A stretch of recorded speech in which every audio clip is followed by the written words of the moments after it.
Joining us today is Rick Pidcock, a stay-at-home father of 5 kids. He produces music under the name Provoke Wonder. His first album, Consider the Stars, was released in March 2020. It was featured at the BioLogos 2019 National Conference.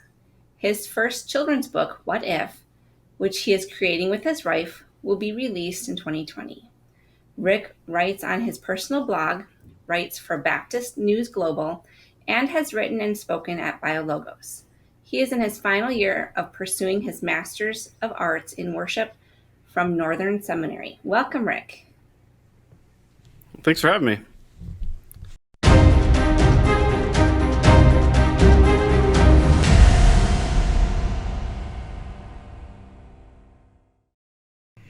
So, Rick, reading your bio over at worshipoverflow.com or your about information, you've had a fascinating life. I wouldn't say it was trouble-free. You've gone through some trauma growing up and in relationship to your faith. Can you share with us a little bit about the path that you've walked so far and where you're at now from where you've come from?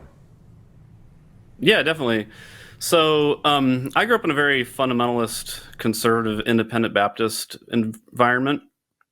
And basically, just to give you some perspective, we thought that John MacArthur was too liberal and was a compromiser. So, that just gives you a little perspective of where we were at. But when I was 3 years old is when I first sang a solo in church for the first time. And then by the age of 6, I had developed a desire for songwriting and missions. And so these are these seeds of wonder that had been planted in me. But then I'll never forget when I was 6 years old, one time I was pretending to direct music is what we called it, and so my arms were waving and everything. And I was really feeling this music. And this authority figure at the time came up to me and they said, "What are you doing?" And I said, "I'm pretending to direct music." And they said, "You're not supposed to do it that way. You're supposed to do it the proper way. You're supposed to keep your emotions under control and do it the right way." And so immediately these seeds of wonder began to be buried in this soil of suppression. And the next year, at my independent Baptist school, my second grade teacher, began to physically abuse me every day. She would hit me across the face and tell me, if I don't stop crying, and then she would keep on doing it and keep doing it harder. And so I had this physical reinforcement to suppress what I was feeling. And throughout my elementary years, I didn't trust anybody.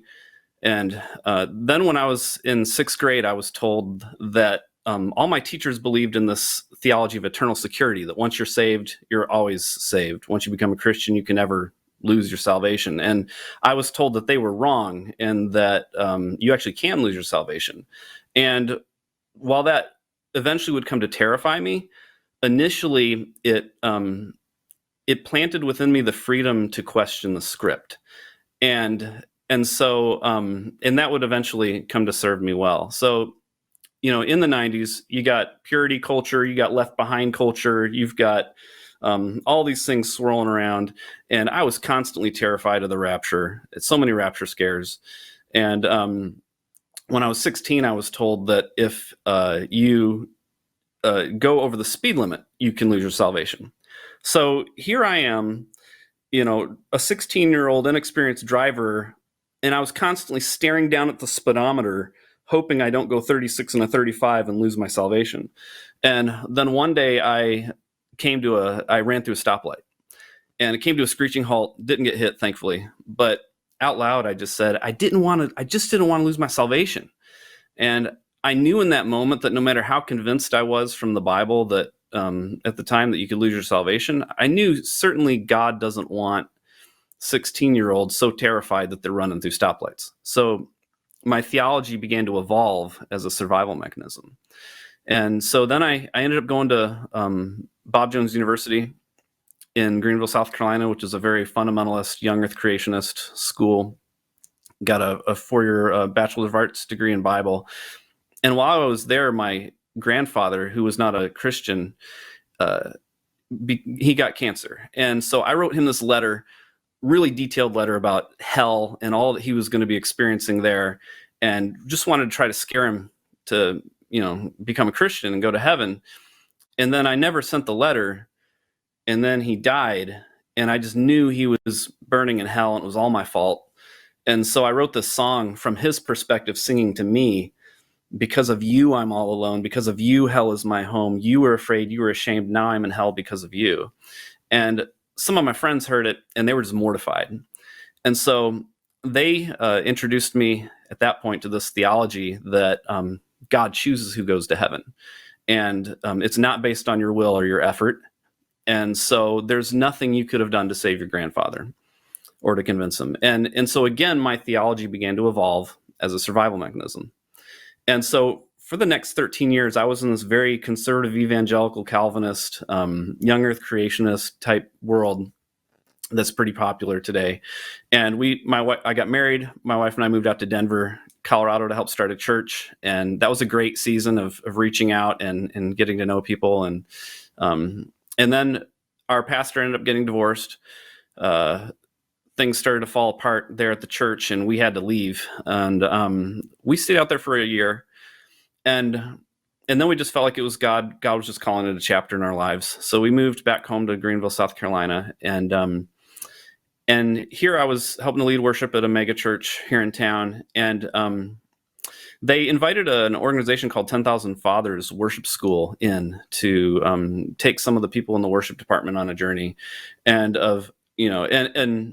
on that first night, they told us that we needed to have God awareness and self-awareness.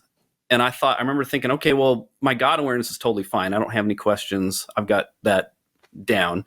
But I never even thought about my self-awareness before. So sure, that might be interesting to look into. So they had us write down on a sheet of paper our top 10 high points and hard times. And as I was writing this down, my heart just began to break, because there were so many things that I had written down, and there were some major events that I couldn't even put in my top 10. And my heart just began to break, and I just began to weep at the end of the night. And I had no idea how hurt I was. And so over the next year, they began introducing us to different writers, theologians that I would have never listened to before. People like N.T. Wright, Henry Nouwen, and others. And we worked our way up to Richard Rohr. And so anyway, basically that year I experienced a real season of healing, and it was really significant for me. And then I really felt after that I wanted to be on staff somewhere full-time at a church leading worship. And so because I'd always been in church planting contexts, and I ran my cleaning business, and my body was breaking down. I ended up getting shingles at one point. And so I really wanted to get into, this is what God has called me to do. This is what he's gifted me to do. This is what I want to do. So I started applying to churches, got pretty far in the process. A lot of them really resonated with me, but then they go with somebody else. And then this one church and I hit it off really well. And the pastor said, all the elders unanimously said, this is the guy, book your plane tickets. We want to, we're talking about different things we're going to be doing, making plans.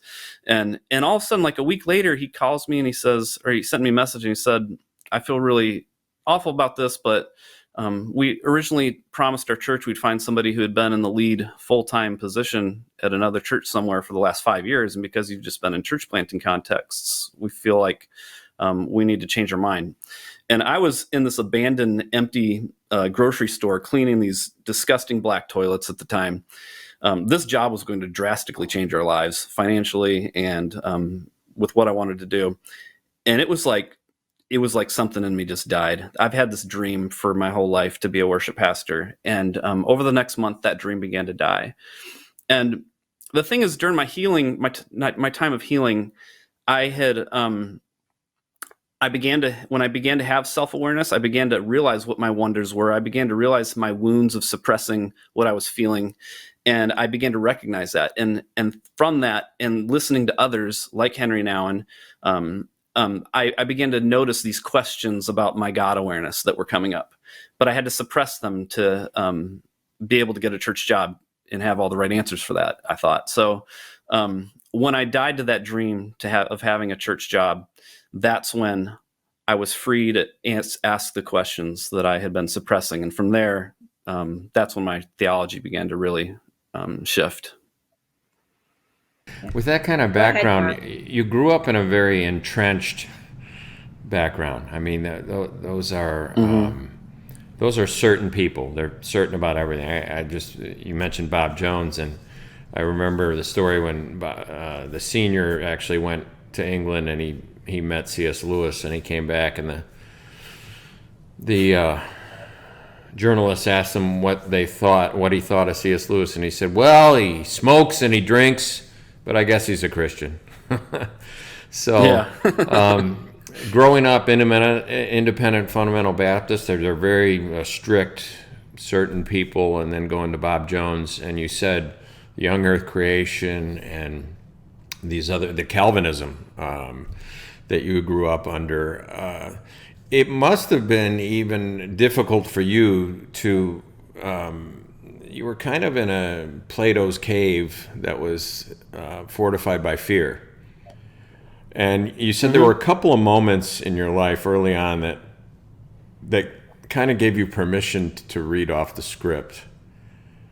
What was the reaction to your family when you started reading off the script, or your friends? Did they fear that you were going down a slippery slope? Did they try and drag you back to the village, or what? Tell us about that process. Yeah. So basically, like the independent Baptist movement that I grew up in, they didn't believe that you could lose your salvation. They did like once you say the prayer, you're always saved for the rest of your life thing. And so when my dad introduced me at age 12 to this idea that you could lose your salvation at basically the drop of a hat, like I said, that began to terrify me through my teenage years, but it told me, as I look back on it now, it allowed me to question the script. And I see that as a positive thing that happened in that way. And so, but throughout my teenage years, we had these big plans to tell in the whole world, you're going to lose your salvation at any moment type thing.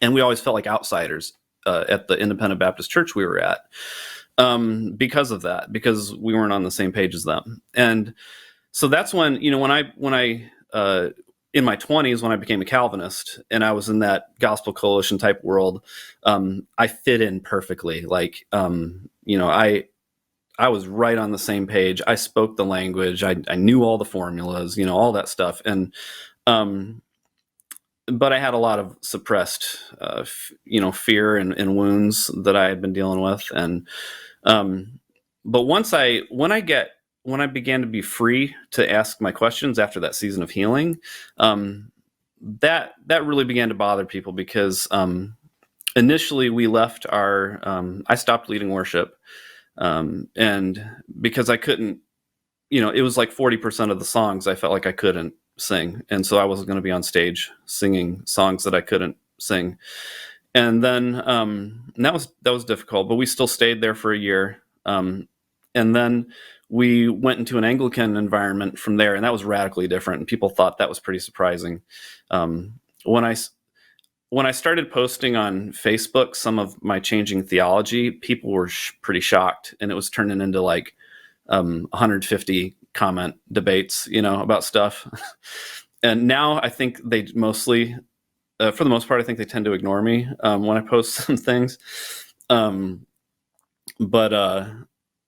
Yeah, it's difficult, but one thing I try to keep in mind is that my thirst for wonder is deeper than my discomfort of being disapproved of. And so that's been something that I've had to keep in mind through this process. I'm going to let Kristine jump in next, but I've got to ask you then, with that background, why are you still a Christian? You were physically abused as a young man.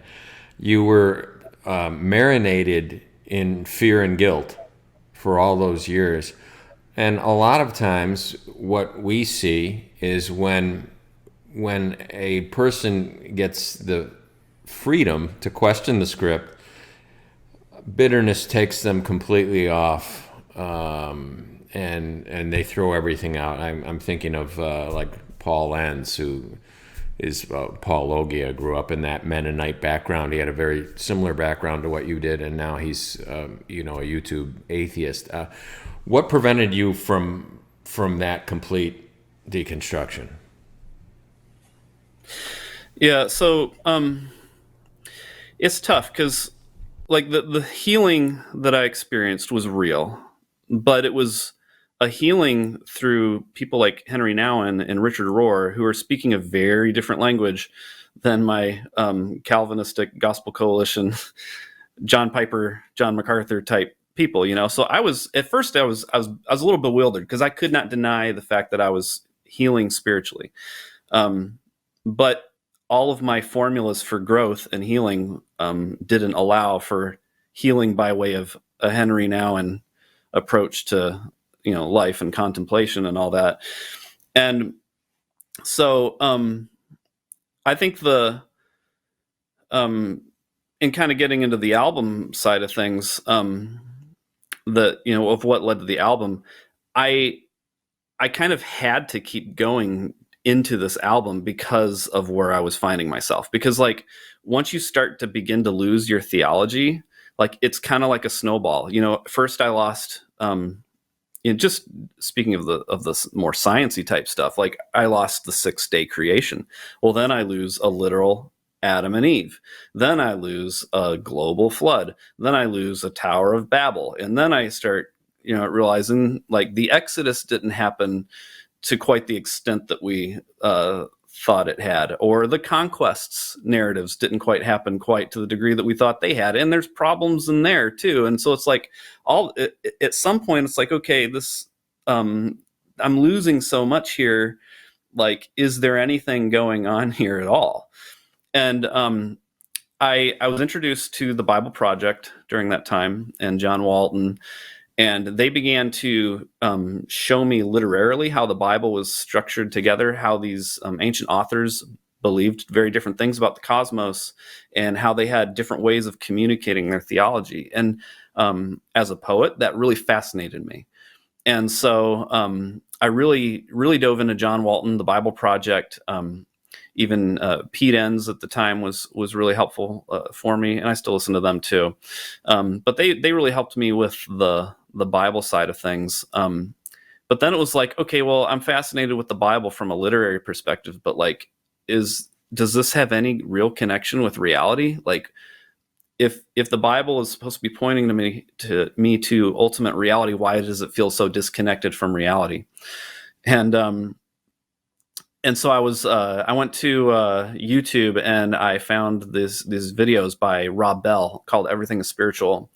And Rob Bell started talking about how the universe evolves from the seed of singularity through the Big Bang. And he started talking about how particles bond together to form atoms, and then they bond together to form molecules, and how the universe is unfolding in union and complexity and depth, and how stars have at their core, they have the necessary ingredients for life, but they have to die to themselves and explode, and then in that death, the elements are then spread for life elsewhere to be birthed. And that really began to fascinate me, because I started to see, okay, in science there seem to be some fingerprints of Christ here. There are some ways scientifically that seem to resonate very much with Christ's presence in the universe, and the way some of the way God works slowly and developmentally over time. And so that kept me in, and but I would say probably also there was just an intuitive knowing that I just had, that there's something going on here, and there's a conversation that I want to be a part of. So. All right, so this is leading now into writing songs for your new album. Tell us a little bit about it. Consider the Stars, and What else was on your mind as you were developing it? And when did you decide like you were going to make it an actual album to release as of several songs? Yeah, so after I watched that video the 2 videos by Rob Bell, and he's also got a book, by the way, Everything is Spiritual, coming out on September 15th about it. But really, when I began to see him, that gave me this new language to explore spirituality and science together in. And so I went to Psalm 37, and where it talks about, when I consider the stars, the works of in what is man that you are mindful of him, and who are we in light of the stars? And so I started thinking, like, the psalmist here, like, they believed in this cosmos when they consider the stars. That's like, it's set in a dome. You've got this, flat Earth on pillars going down to the primordial waters. It's like it's relatively small cosmos. And it's like, okay, from our perspective, like, we have such an expanded view of the cosmos. Like, what if we considered the stars with all the knowledge we have available to ourselves today? And then what if we wrote those discoveries into the songs of stars? And so, these are when you think about the cosmos, when you think about the universe, like, this isn't just a Christian story. This is everybody's story. We all exist in this universe, and this is all unfolding. And so what I wanted to do was create an album that had flowed out of my Christian theology, but was also something that could resonate with everybody wherever they were. And so, you think about, like, Christians and atheists, a lot of these conversations, they come face to face and they're ready to, like, argue and belittle each other and fight. And what I wanted to do was create an album where Christians and atheists could not be face to face talking at each other, but be side by side looking up at the stars together, and then in their wonder of what they see, then turn face to face to each other and begin to engage one another with what they saw. And so that's what this album really was to begin to give some language to some of that. That's great. So you're going to sing a couple of the songs for us today? Yeah. Thought I'd do 2 of the songs for you. Okay. Which 2 are you doing? I'm going to do Bang and then Dark Mirrors. And Bang is about the Big Bang, obviously. But there was a 13th century mystic named Robert Grosseteste. I don't know if I'm saying his name right, but basically, based off of his theology of John 1, he proposed that perhaps the universe began in a singular point of light and expanded from there. And this is like 600 years or whatever it was. I'm not sure if my math is right now. 700 years before Big Bang cosmology. And when the Big Bang first came out, the theories, a lot of atheists were like, or there were some that were like, this sounds too Christian to us, that there could be a creator causing this. And so I kind of wanted to create a song that talked about the Big Bang from the perspective of, like, a contemplative overflow of God. So I'm looking forward to it.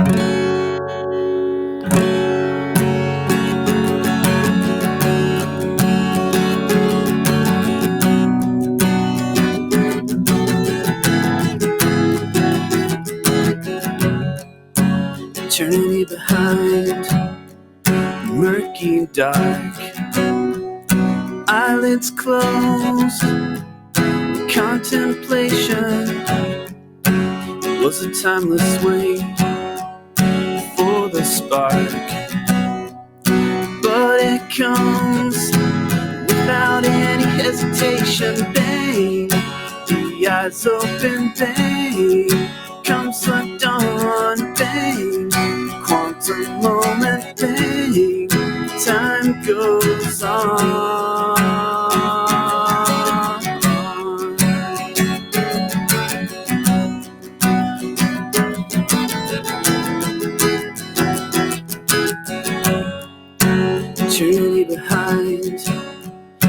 silent black.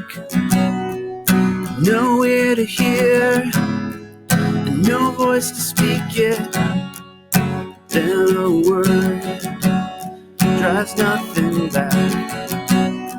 Spread sound waves to carry the secret bang. The eyes open, bang. Comes the dawn, bang. Quantum moment, bang. Waves roll on.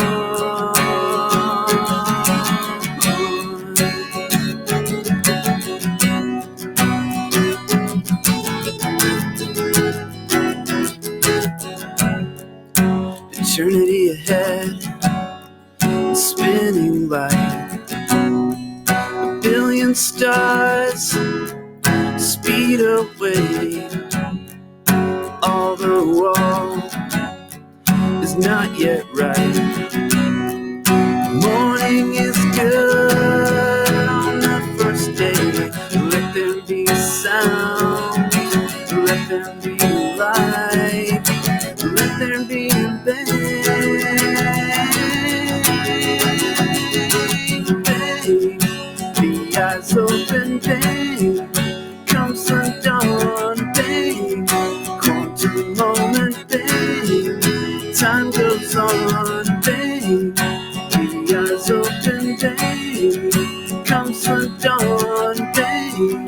Quantum moment, bang. Waves roll on.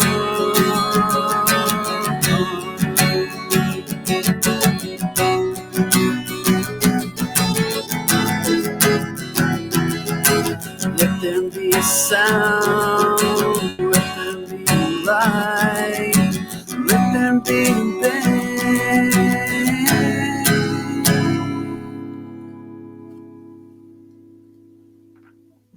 Thanks for sharing. I actually found it on YouTube, and we were watching it this morning after our church service. Oh, cool. Told my husband, "Hey, you got to listen to this. This is the guy I'm interviewing today." That was great. Yeah. Outstanding. Thanks.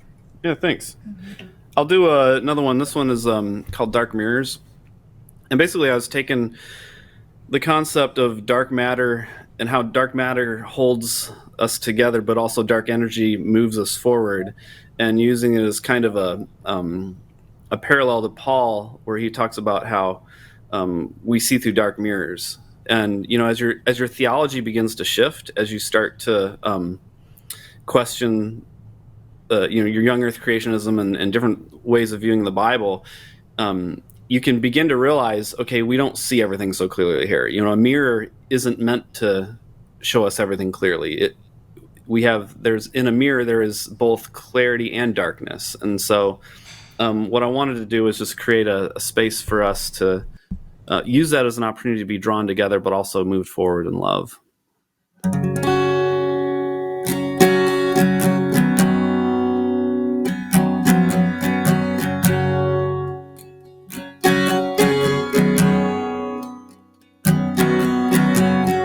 Drawn together by something,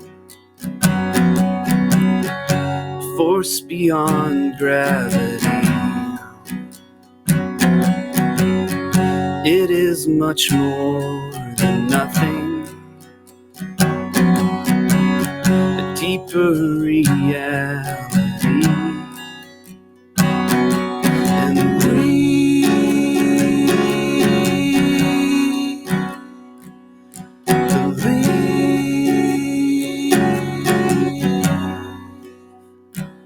in dark matter.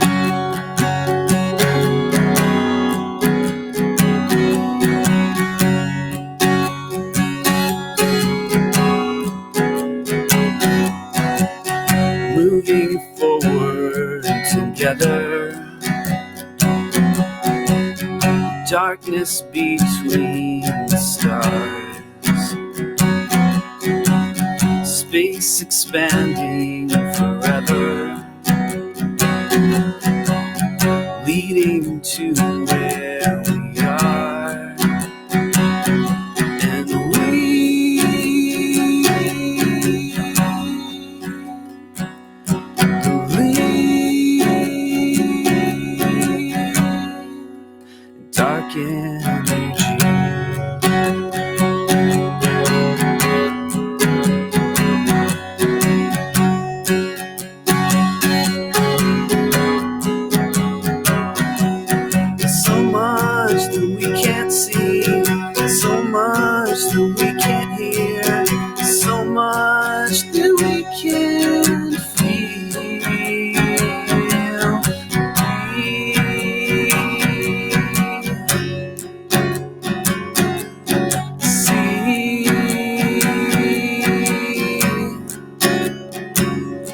dark mirrors.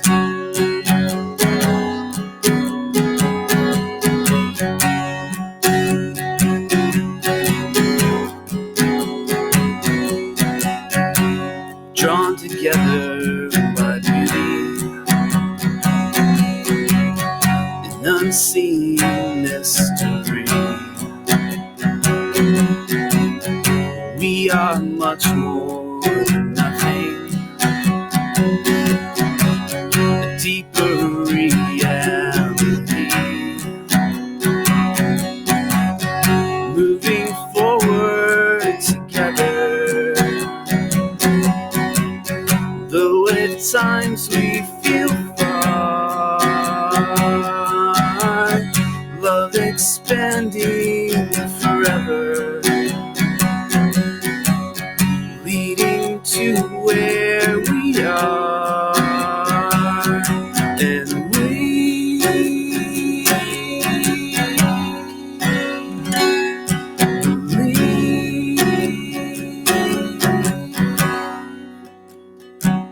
through dark mirrors.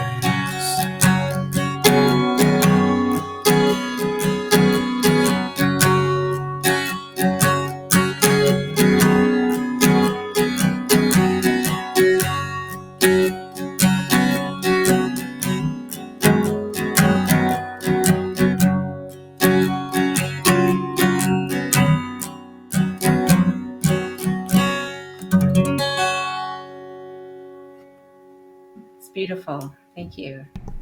I'm going to share this with my music pastor in our church. And Oh, a link thanks. to your album too. Yeah.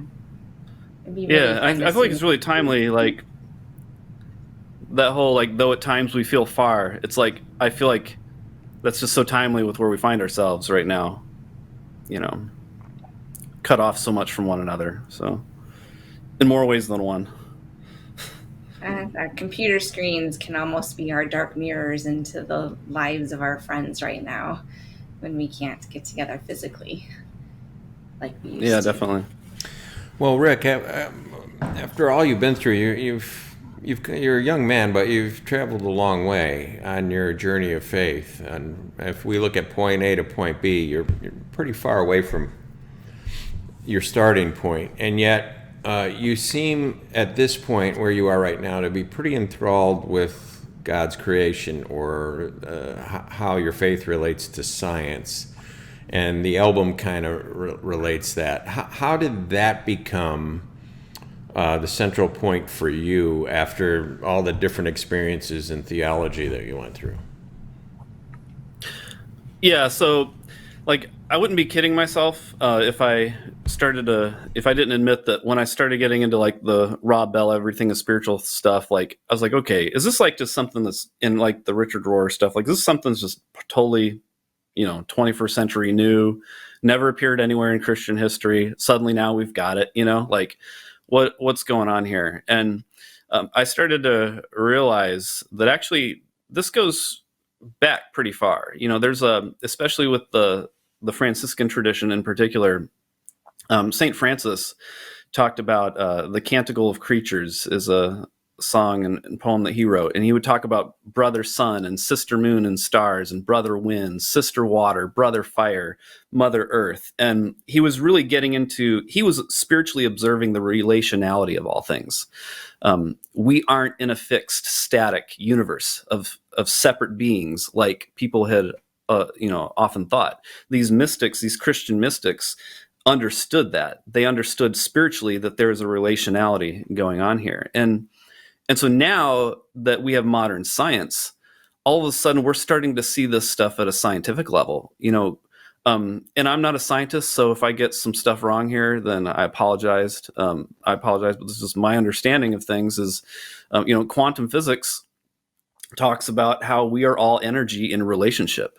Neuroscience talks about how our minds are a network of relationships within our minds. And then when you bring another mind into the picture from somebody else, there's networks of relationships going on there.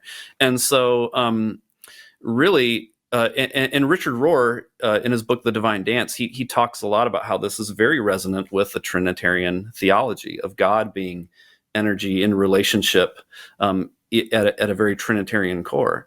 And so, you look at the universe, you see this unfolding of matter becoming consciousness and consciousness becoming free. And to me, it's extremely beautiful. And it's something that that does have a tradition throughout Christian history. And when I look at like the dominant way Christians talk about the universe, it's very much this like creation, fall, redemption, restoration thing.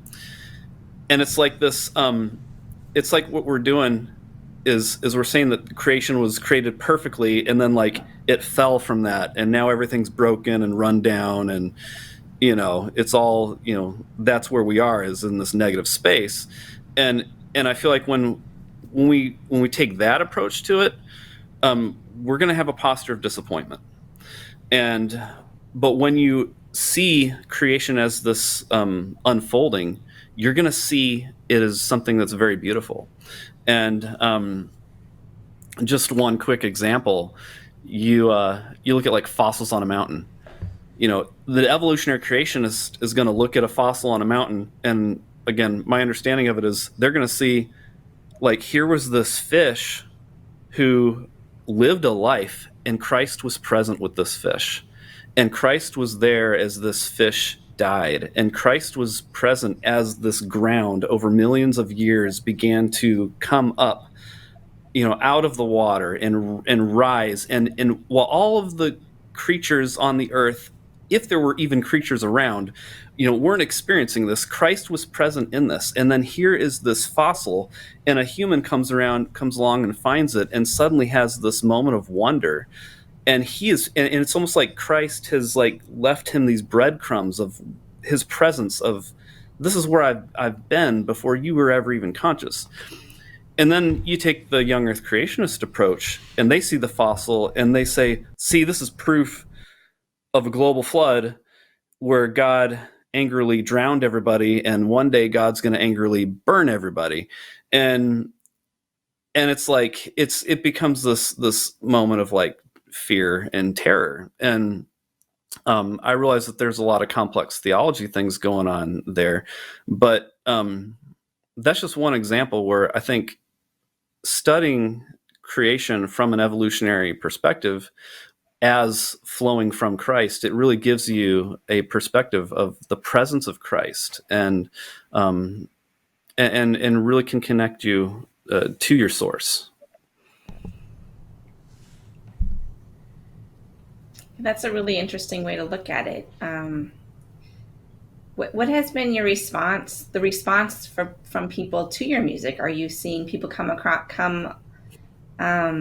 to those similar conclusions, that they're seeing Christ in nature more, that they're seeing more wonder? Have you performed? It's a real mixed bag. Yeah, like one of the problems is I deconstructed pretty, may not like that word, but I changed my theology pretty drastically, and then suddenly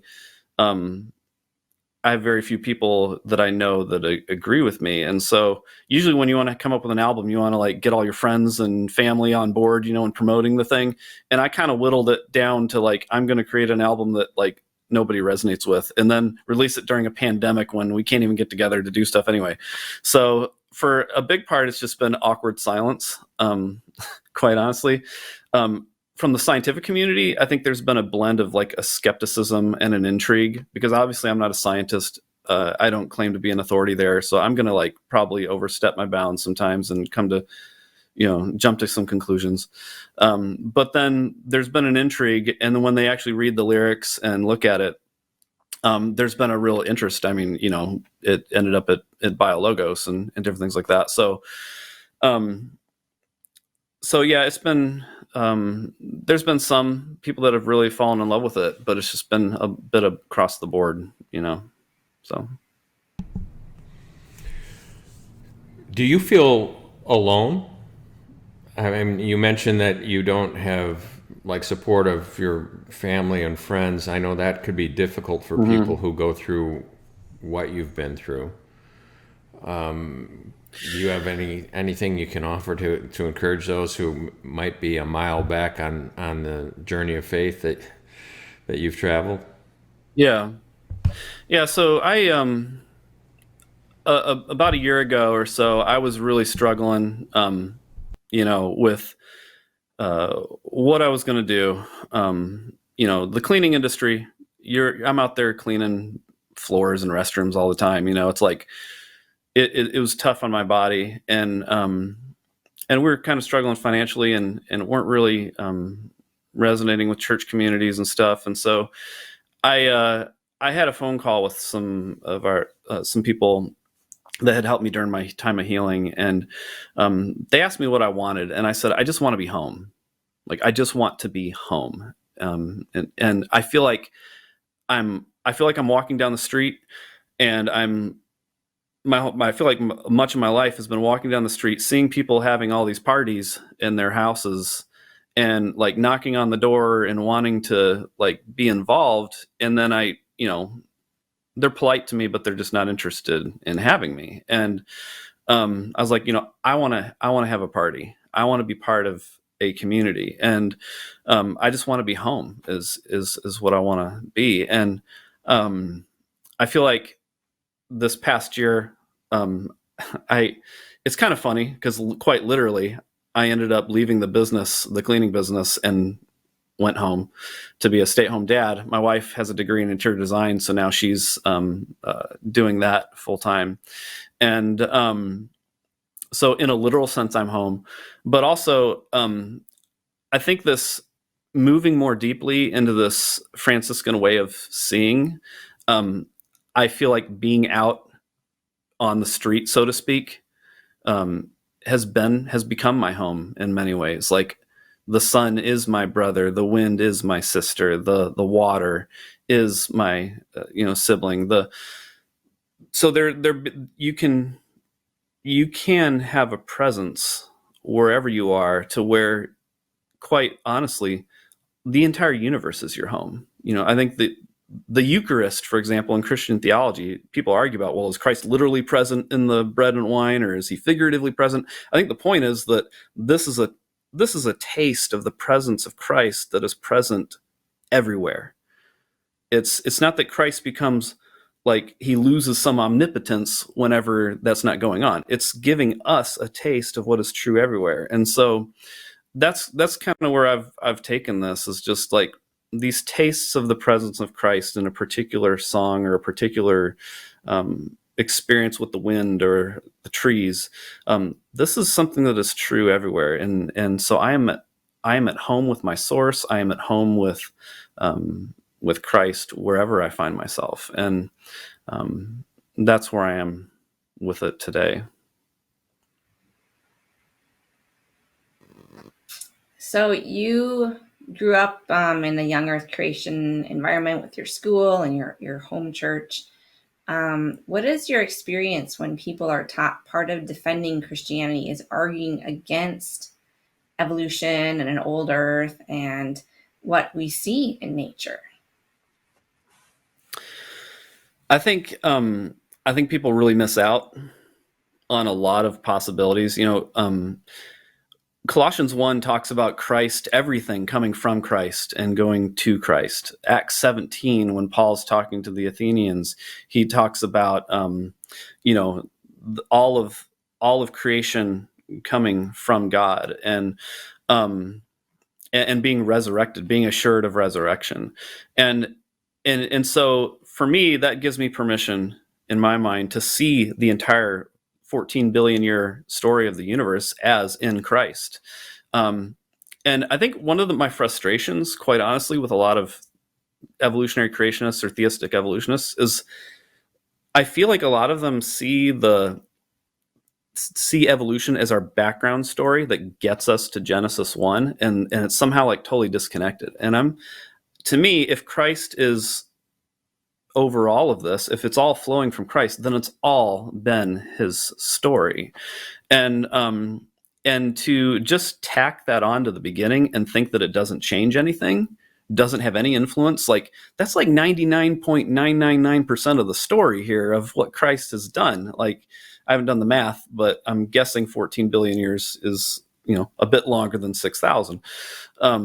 But you miss out on so much when you argue against that. And you can't watch documentaries, you can't go to museums without dismissing virtually everything. For most of my life, going to museums was just a cool opportunity to look at plastic dinosaurs and then smirk at everything they said about them.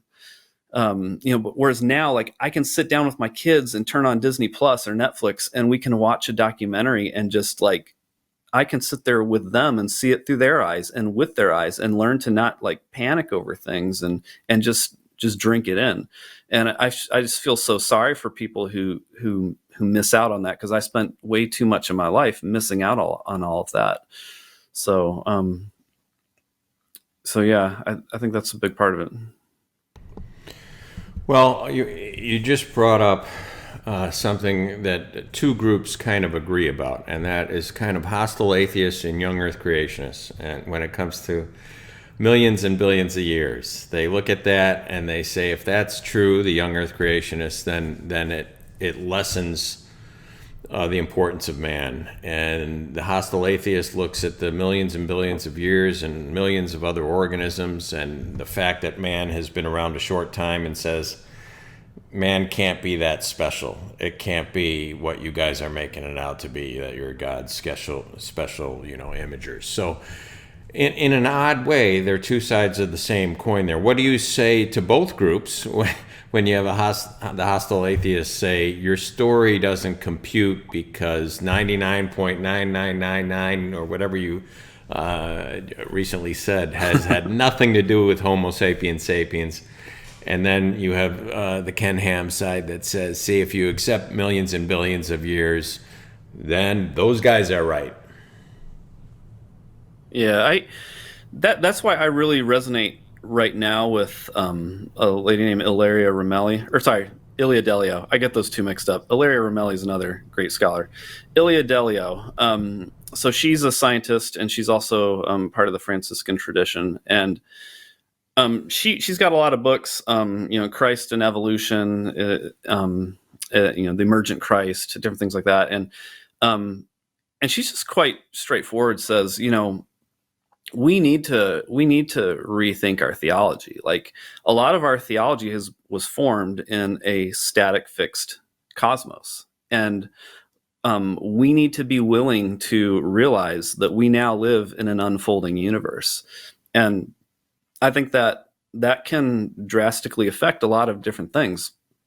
And that I appreciate her honesty with that, and the way she talks about it is just extremely fascinating. And there's something more going on here. To the atheist, like, there was matter, then there's consciousness. We're not quite free, but we're moving towards something. Like, there's something going on here. I can't just think that this is nothing.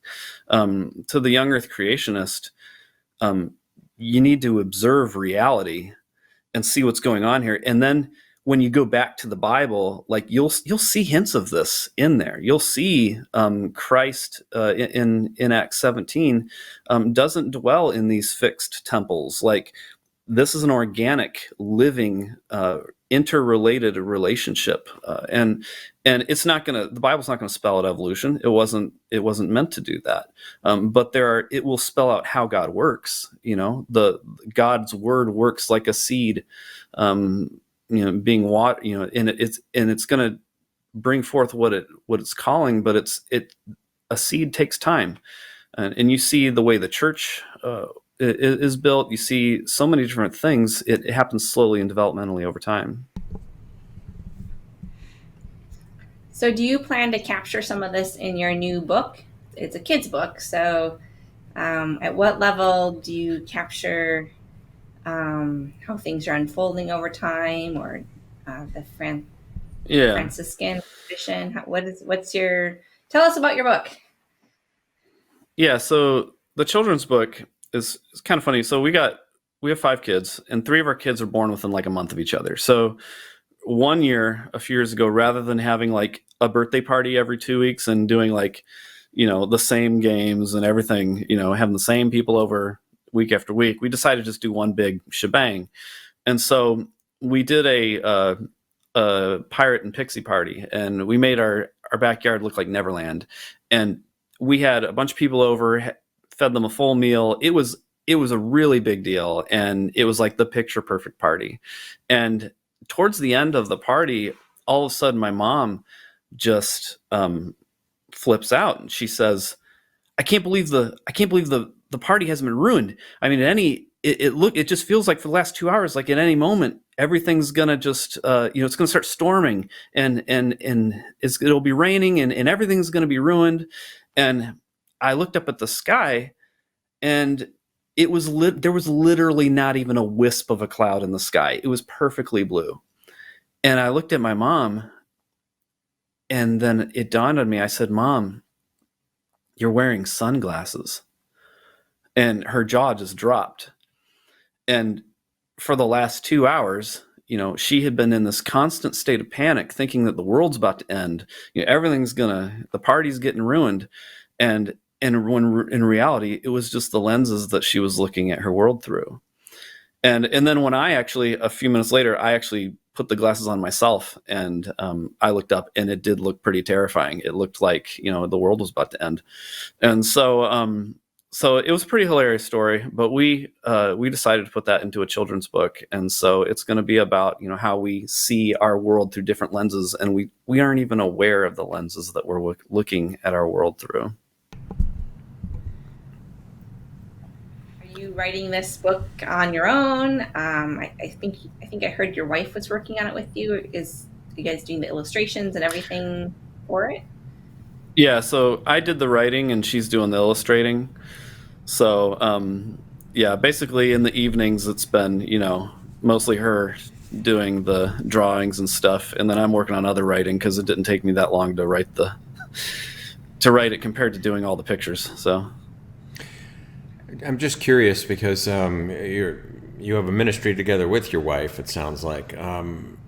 With you going through all the turmoil over the last years, and she's with you through all this, what was her background like? Was it similar to yours? And how did she handle all these changes? I know in some cases it's actually ended marriages when people go through a deconstruction or change. But how did you keep yours together? And did she go through the same process? Yeah, she also went to an independent Baptist school growing up, and we actually met at Bob Jones. But she didn't quite have the losing your salvation terror that I had. But there was still a lot of similar abuse issues and stuff, and fear that she had to deal with to me. And so when and we've always really gotten along well. We haven't really had like a bad dark season or anything. So she saw me going through the healing with 10,000 Fathers. And then when I started to have my questions, I didn't quite bring them up at first, but there came a point where I kind of had to. And so I sat her down, and there was actually in the 10,000 Fathers notebook they gave us, there was an article called Restoring Your Confidence in the Bible. And I never read it because I thought my confidence is totally fine in the Bible, so there's no point in reading the article. And the article actually walked you through, like, how should you look at scripture when you're feeling disconnected from it on so many levels. And so I sat down with my wife one night, and I said, I'm quite honestly not sure what I believe about a lot of things anymore. And she's like, well, like what? And I said, well, young earth creationism. She's like, well, yeah, I mean, I feel like you've questioned that for a while. And I said, and she was like, well, what about the devil? And I was like, well, I don't know, and she was like, you don't know, like, if the devil exists? And I was like, well, I don't know. I hadn't done any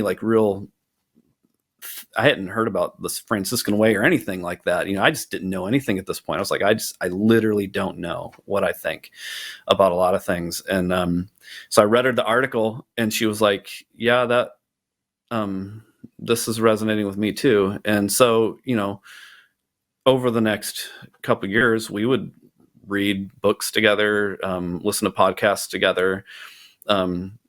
I never tried to force her to agree with me or anything. She was on her own journey. I was on my own journey, and we were interacting and really on the same page the entire way. So, yeah. Well, going through this process, I imagine when you leave the world of certainty and fear, and you land in a world of doubt and wonder, I imagine that God may grow bigger, and certainly creation and science might become fuller. But does your trust or your faith in the Bible shrink? That's a good question. I would say in some ways, yes.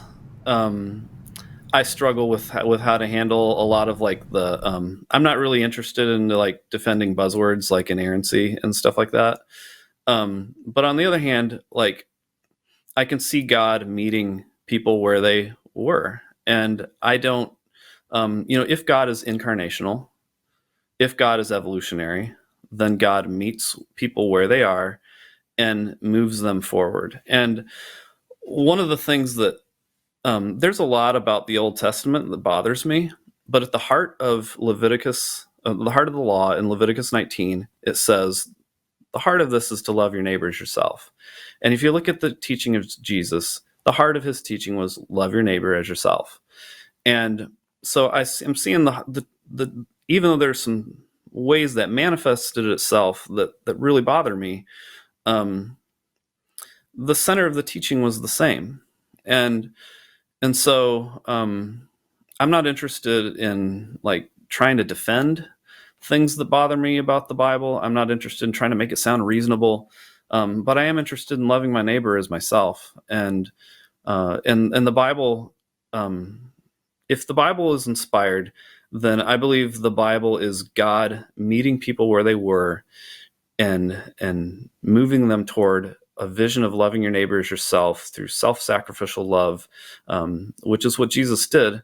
And I fully believe in that. And so it's going to look very differently than your proof texting for every little thing you do in life that I'm typically used to.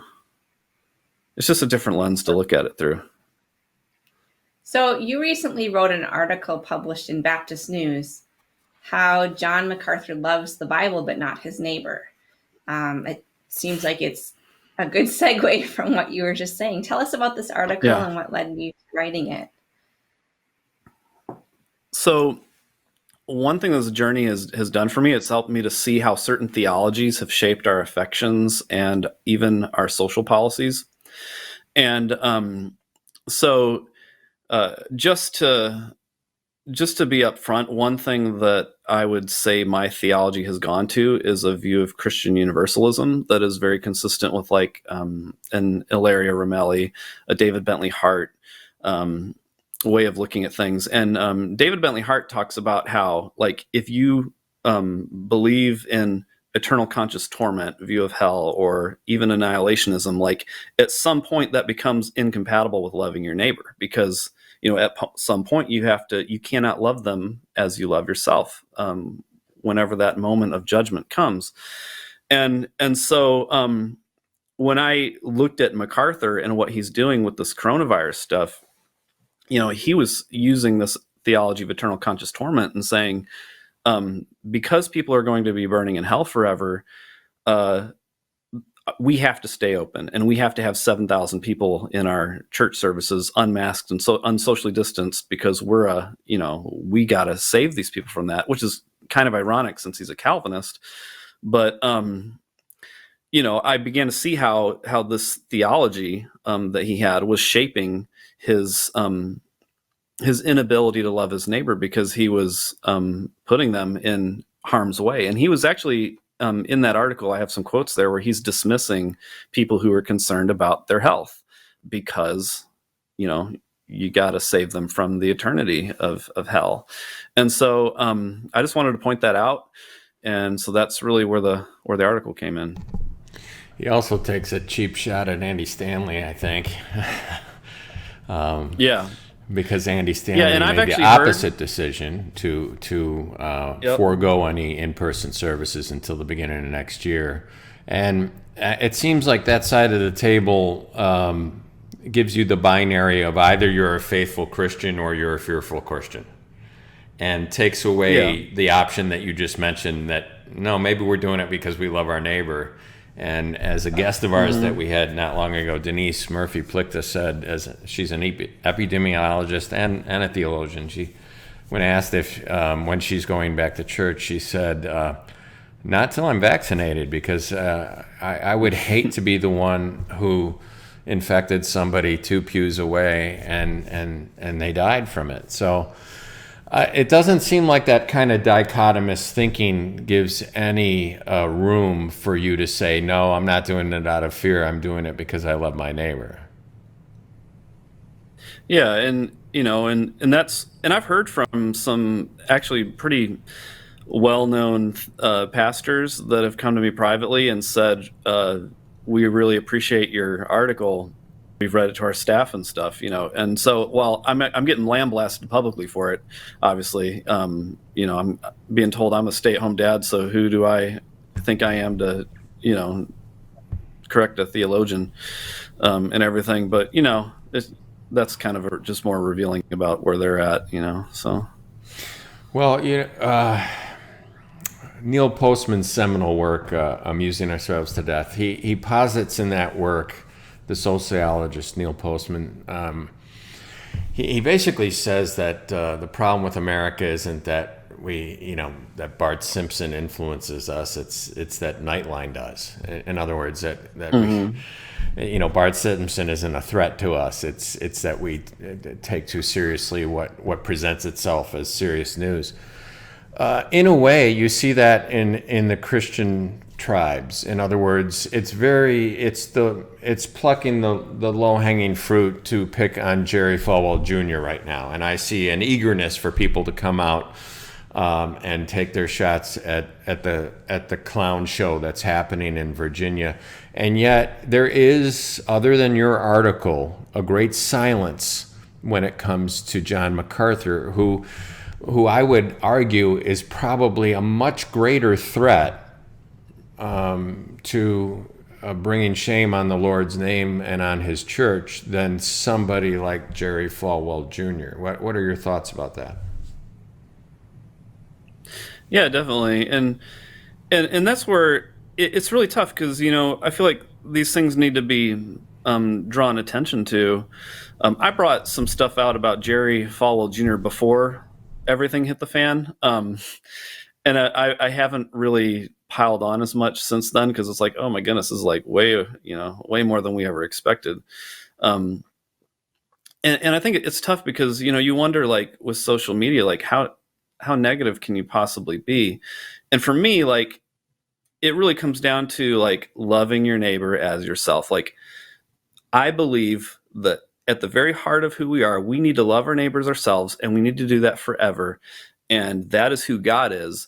And God's posture toward us is always going to be loving his neighbor as himself, loving your enemies. That's what we've been called to, and that's going to extend for eternity. And when there are people like a Falwell or MacArthur who are going against that, there comes a point where it needs to be pointed out, when it becomes a health risk, when people are actually potentially dying from this. And so that's kind of a struggle for me, is wondering, people don't realize that the reason I'm doing this is from a posture of loving my neighbor as myself. And I feel for people who are in bondage to their theology and the fear and the terror that they have, and whose physical bodies are being hurt and their minds are being hurt in so many different ways, with shame and trauma, when it's just so unnecessary. And so I do think they need to be called out at times for that. Well, you've led me to my last question, and then I'm going to leave the floor open for Kristine. And this is the hardest question I ask, but bringing up the fact that we see the failings of the modern church in the person of, say, Jerry Falwell Jr. and John MacArthur, dealing with the past that you've lived through, right? The differing theologies that were fear-based and certain. So I will ask you this. If I'm your atheist neighbor, and I've seen you grow up and live through all this, everything you've gone through, I might be astounded that you still retain your relationship to the Christian religion. But I'm going to ask you this question.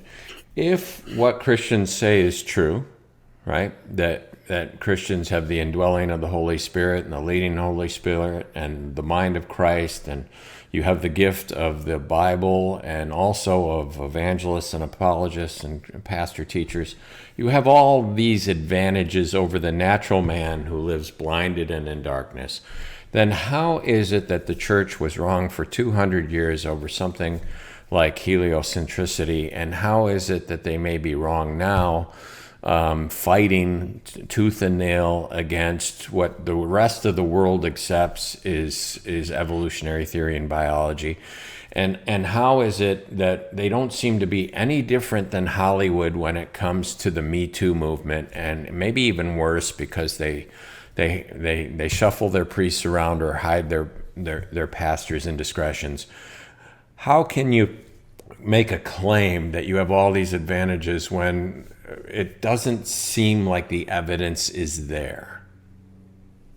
I think that's something that quite honestly bothers me, and I don't have a neat and tidy answer to show that, oh no, I'm not going to sweep, we can sweep this under the table basically because, it's true, we promise. It's like, if the Holy Spirit really is present, like, why are we, you read church history, why do we have all these like wars, and why do we have people, torturing people? And you look at today, it's like, all of the conspiracy theories and the lack of loving your neighbor, the inability to accept evolution.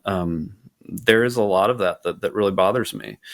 And I think when you look at evolution, with that said, evolution does happen very slowly. There's some people who theorize that maybe we're still the early church. We're so focused on thinking the rapture is going to happen in a minute. Well, and what if we're still the early church and we're still evolving? I look at the most hopeless situation. If you look in the Bible, like a lot of times it always talks about Sodom. And, if you look at it in Ezekiel 16, it says, "This was the guilt of your sister Sodom. She and her daughters had pride, excess of food, and prosperous ease, but did not aid the poor and needy." And I feel like that really describes a lot of evangelicalism today. And if you look at you continue on with that in Jeremiah 49, it says, and also in Jeremiah 50, it says, when Sodom and Gomorrah and their neighbors were overthrown, says the Lord, no one shall live there, nor shall anyone settle in it. Zephaniah 2:9 says, "Therefore, as I live, says the Lord of hosts, the God of Israel, Moab shall become like Sodom, and the Ammonites like Gomorrah, a land possessed by the salt pits and a waste forever." So there's this is this eternal judgment type language. It's just going to be a waste forever. It's never going to end. And I'm seeing these descriptions of very similar to evangelicalism. And yet in Ezekiel 16, God says, "I will restore their fortunes, the fortunes of Sodom and her daughters, and the fortunes of Gomorrah and her daughters. I will restore your own fortunes along with theirs. As for your sisters, Sodom and her daughters shall return to their former state." And there's this hope of resurrection, even in a forever wasteland. And to me, I look at evangelicalism in light of Christ. I have to think perhaps there's a hope of a restoration, no matter how hopeless this salt pit may feel right now. So you're in your final year of seminary. Mm-hmm. Are these types of theological discussions happening in seminaries these days? Or is there a movement within different seminaries to encourage pastors to be able to see through an evolutionary worldview, to understand the change in nature over time, to be able to discuss modern science and how that overlaps with their denominational theologies? Have you seen a change in that area? Do you or are they kind of buckling down and hiding from what we know about the world? Yeah, and obviously I can only speak to my experience, but like the Bob Joneses and the Masters Seminary, where John MacArthur is, they're very young Earth creationists. This is an inerrancy, inspiration issue. They're not going to be interested in really having those discussions, other than to confront it. I know, like Southern Seminary, where Al Mohler is, they've had like Dennis Venema in, who wrote Adam and the Genome with Scott McKnight, and they're still pretty young Earth, but they're at least having some guest speakers in to have a conversation. Like RTS, where R.C. Sproul has had some influence. I heard Sproul say towards the end of life he came around to say, I just don't know about the evolution question. And so I've seen a lot of my RTS friends have kind of been in this I don't know land. Ultimately, like, I'm glad for that, that they're there, but ultimately I'd love for them to move beyond that and to actually, because we actually do know now. And where I'm at, Northern Seminary, they're very much on board. You got Scott McKnight there, who wrote Adam and the Genome with Dennis Venema, and their approach has been, okay, this is our story, this is the science, and so now what are we going to do theologically, and let's give some grace here for each other to have some differences and to kind of work through this. A Greg Boyd is very different than a Scott McKnight in his theology, and yet they can work together, and kind of explore some of these things together. So, yeah, I think it's important for pastors and youth pastors to get to the place where they're exploring some of these topics. I mean, it's how are they going to help people who are struggling with these issues if their leaders don't know? Yeah, and I think one of the things too is to keep in mind here too is there's a difference between the faculty and the students, because like a lot of my fellow students, they may come to class at a seminary where the professors are very much on board with modern science, but most of their lives lived in a church where their pastors are not. And so there can be a loneliness there, especially for people who are, leading worship, or in an assistant type role, where they're not quite sure what they think. They're not quite comfortable with evolution. They don't really have the space to explore that. And I would love to see places like Northern Seminary be able to have more of an influence of helping people to know, it's okay to not have all this stuff figured out of how you think about all of these little, all the buzzwords about the Bible and all this kind of stuff. Like, you can actually come and learn and be totally transparent about who you are and what your questions are and not worry about it affecting your grades. And that's been the approach I've taken. And it's been really fun. All right. Well, thank you. Do you have any final thoughts that you'd like to share, especially from your journey, that would be helpful for someone watching this who's struggling with their faith, who's maybe in the process of deconstructing or reconstructing? What advice would you give? I just, first of all, love yourself. We're to love our neighbors as we love ourselves.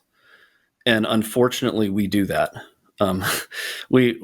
We love our neighbors with the same dismissive, labeling, categorizing love that we pour on ourselves, and we overflow that to the way we treat others. And so I don't hesitate to say, you need to learn to love yourself. You need to learn to identify with your wonders, identify with identify your wounds, and to look on yourself with compassion, look on yourself with love, and when you can see yourself with that compassion, you're not going to be having to grasp it like, I've got to figure all this out. I got to figure out what buzzwords of the Bible I agree with and which ones I don't. Was there a little Adam? Like, all of that's it's gonna be a lot of just noise. Just learn to be present with yourself in a posture of compassion, and then overflow that in the way that you treat others, and be committed to spending your life loving your neighbor as you love yourself. And if there's a resurrection after that, spend eternity doing the same thing.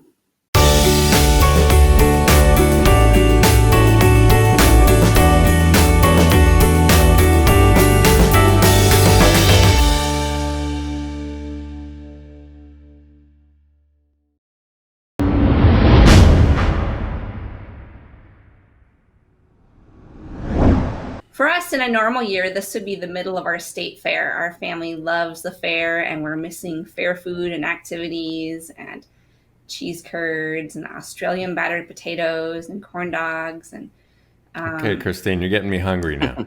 Yeah, me too. Aside from the everyday changes, what special event or activity or food are you and your family missing during this pandemic? Yeah, so it's been interesting for us because I'm a stay-at-home dad, and we actually homeschool our kids. We got 5 kids under the age of 10, so not a ton has changed for us because we would have been home every day pretty much anyway, for the most part. Obviously, the kids aren't doing their co-op that they would normally do, but one of the challenges of having 5 kids is trying to get really good quality time with each of them. And so one of the ways we do that is through what we call special time. And so, the kids will go out one-on-one with either my wife or I for breakfast, or we'll go out to do something fun occasionally. We have it on a rotation thing. And so we've kind of missed out on some of that stuff with a lot of things being shut down. So.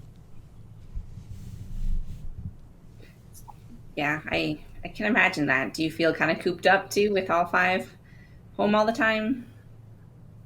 I actually haven't. Surprisingly, we've been getting along pretty well for the most part, and I've been fine with it. So. I actually have to bust you on that one, Rick. I saw you post the other day that the kids were out of the house for a little bit, and you were enjoying the quiet time.